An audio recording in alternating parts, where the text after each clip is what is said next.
Welcome to the Half Done Hobbyist. My name's Simon, and as always, I'm very happy you've joined me. Now, I wasn't even sure whether to put up any more Cursed City videos because the communication around it and the release itself has been an absolute mess. I bought my own copy, but I know that not everyone that wants it has been able to get their hands on it, so it feels like a bit of a kick in the teeth, but I'm a small channel. I've already prepared a few videos, so I'm going to put them up. These videos should be useful for a whole load of different things, so it's not just for making bases for skeletons or Cursed City miniatures. You'll be able to use these techniques on a variety of bases. When I first saw the miniatures for Cursed City, I was a bit surprised that there weren't moulded bases with them. I'm not that good with green stuff, so I was a bit stuck for how I was going to base them.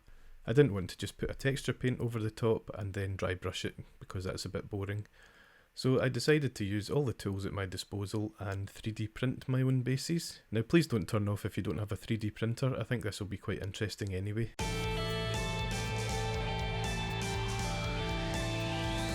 I'll start off with my favourite iPad drawing program, which is Adobe Sketch. The reason I like this is because I can use my pencil with it and it looks a bit more organic. I'm sure there's much quicker ways to do this, but I actually really enjoyed this process, so this is what I chose to do. Take a picture of the board you want your minis to fit on, using your phone or any other camera you've got at your disposal. I'm going for the greeny blue cobblestone look from Cursed City for one of my bases, and the checks with floorboards under it for the other kind of base. Now I'll be doing more in future, but these are the ones I've managed to get done at the moment. So once you've taken your picture, import it into Adobe Sketch and expand it to fill the canvas just so it's easier to draw between the cobblestones. Start a new layer above the image, grab a black brush and start tracing in between the cobbles. Now you can switch off the layer below so you can see if you've missed bits or anything like that, because the white should shine through and you should be able to see what you've done. So do that regularly. Once you're happy with how much you've traced, it should be quite a large area so you can fill a full base. You need to turn off the layer with the picture on it and then export it. I think this is a good time to talk about my workflow.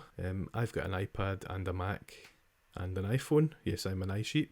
So while working on my iPad, I export the picture to the photo roll and then I can airdrop it to my Mac. So I popped onto my Mac at this point and opened up a free program called Inkscape, then opened up my sketch within it. The reason we're using Inkscape is to change our sketch into an SVG format that Fusion 360 will accept. I tried Photoshop for SVG export, but Fusion 360 said there was information missing on it, so Inkscape it is. Go up to Paths and then Trace Bitmap, and you can then export the SVG to wherever you want. Move over to Fusion 360. There's a 1 year free trial for personal use that should work for our purposes, although it becomes paid after 1 year, and then it's $60 a month currently, which is quite expensive, but you've still got 1 year to do all this and learn it and decide if you like it or not. I personally love it. So our first task is to make the blank bases. This is really easy. To do this, you can either measure the bottom and top of the bases, or just use the measurements in the description. Start a sketch on the base plane and create a circle with the correct diameter. In this case it is 32mm.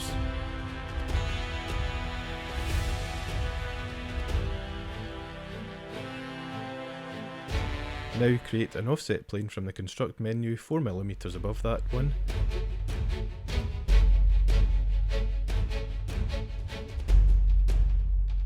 Create another circle with a diameter of 29mm. Select the bottom circle, go to create, use a loft and select the top circle as the loft target. Voila! One blank base, ripe for texturing. You can do this for any size of base as long as you have the dimensions. And here's a pro tip, just use a ruler. Select the top face of the base and go to Insert, Insert SVG. Choose the SVG you exported from Inkscape and then resize it for the top of your base. Use the game tile to eyeball the size of each cobblestone while resizing the SVG and hit OK. Hold Shift and select each cobblestone in turn. Once they're all selected, choose Pull from the menu or press P, I think it is. You'll then be able to extrude the cobblestones. I extruded them up 0.5mm, but if you want something more prominent, adjust this value accordingly. So that's it for the cobblestone base. I'm sure you'll agree that was so simple. To do a more complex base, such as the tiled area with floorboards below it, just apply the same techniques you've already learned. To make the tiles, start a sketch on the top of a blank base, yet again. The tiles on the Cursed City board are 5mm by 5mm with slightly curved corners, so start with a rectangle with those dimensions on top of your base. Click the corners of the rectangle and choose Modify and then Fillet, which curves the corners. Select all the curved corners and sides of the rectangle and go to Create Rectangular Pattern. Choose the quantity of copies you want. In my case 7 covers the base, and change the direction type to Symmetric. Then use the handles to drag the pattern out horizontally and vertically.